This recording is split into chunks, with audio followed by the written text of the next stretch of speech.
శని దోష నివారణకు శనివారం హనుమంతుడి పూజ. నువ్వుల నూనె విశిష్టం. ఎందుకంటే నవగ్రహాలలో శనీశ్వరుడు కర్మ ప్రదాత. మనిషి కర్మలను అనుసరించి ఫలితాలను ఇస్తాడు. అందుకే శనీశ్వరుని ఆరాధనకు శనివారం ప్రత్యేకంగా భావిస్తారు. శనీశ్వరుడు అశుభ ప్రభావాలను తగ్గించడానికి, అనుగ్రహాన్ని పొందడానికి వివిధ రకాల పూజలను చేస్తారు. శనిదేవుని అనుగ్రహం కోసం ప్రతి శనివారం శనీశ్వరుడికి నువ్వుల నూనెను సమర్పిస్తారు. చాలా మంది శనీశ్వరుని అనుగ్రహం పొందడానికి ఈ చర్యను పురాతన సంప్రదాయంగా భావిస్తారు. అయితే పురాణాల ప్రకారం శనీశ్వరునికి అత్యంత ఇష్టమైన నూనె నువ్వుల నూనెతో నొప్పి నుండి ఉపశమనం పొందుతాడు. అందుకనే నువ్వుల నూనెను సమర్పించిన వ్యక్తిని ఆశీర్వదిస్తాడు. పౌరాణిక విశ్వాసాల ప్రకారం హనుమంతుడిపై శనీశ్వర ప్రభావం ప్రారంభమవ్వాల్సిన సమయం ఆసన్నమైంది. అయితే అప్పుడు హనుమంతుడి ఆధ్వర్యంలో సముద్రం మీద రామసేతును నిర్మించే పని జరుగుతోంది. ఈ వంతెన నిర్మాణాన్ని రాక్షసులు అడ్డుకుంటారనే భయంతో వంతెనను రక్షించే బాధ్యత హనుమంతుడికి అప్పగించారు. అయితే అదే సమయంలో హనుమంతునిపై శనిగ్రహ కాలం ప్రారంభమవుతుంది. హనుమంతుడి శక్తి, కీర్తిని తెలుసుకున్న శనీశ్వరుడు గ్రహ కదలికల అమరిక, నియమాలను వివరించి తన కర్తవ్యాన్ని వివరించాడు.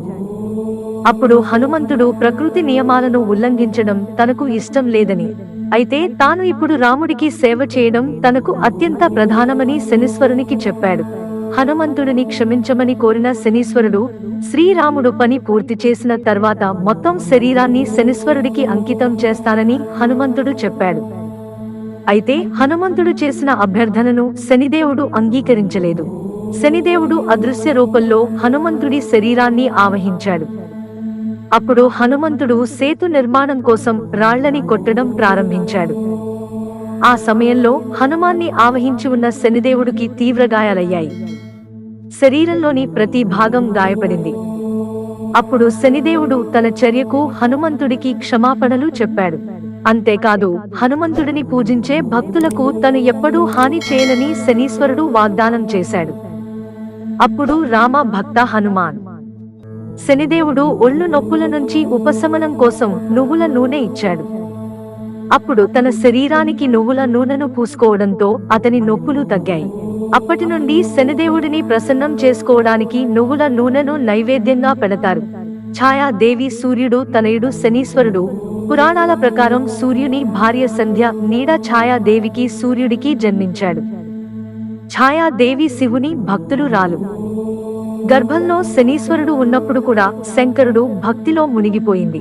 ఛాయాదేవి నీడ కనుక ఆ ప్రభావం ఆమె కొడుకుపై ప్రభావం చూపింది. దీంతో శనీశ్వరుడి ఛాయ నల్లగా మారింది. తన కొడుకు నల్లగా ఉండడం చూసి సూర్యుడు తన భార్య ఛాయను శని తన కొడుకు కాదని దూషించాడు. అప్పటి నుండి శనీశ్వరుడికి తన తండ్రి సూర్యుడితో శత్రుత్వం ఏర్పడింది.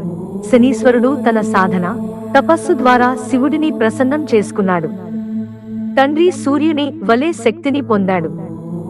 శివుడు శని దేవుడిని వరం కోరమని అడిగినప్పుడు తన తల్లి ఛాయాదేవిని సూర్యుడు అవమానించిన విషయం చెప్పాడు. అందుకే నేను సూర్యుడి కంటే శక్తివంతం కావాలని అమ్మ కోరుకుంటుంది కనుక తాను సూర్యుడి కంటే శక్తి కలిగే విధంగా వరం ఇవ్వమని కోరాడు. అప్పుడు శనీశ్వరుడికి వరం ఇచ్చి 9 గ్రహాలలో నీకు ఉత్తమ స్థానం ఉంటుందని చెప్పాడు. దేవతలు, మనుషులు కూడా నీ పేరు వింటే భయపడతారు. కర్మలను అనుసరించి శిక్షలను ఇచ్చే న్యాయమూర్తిని చేశాడు.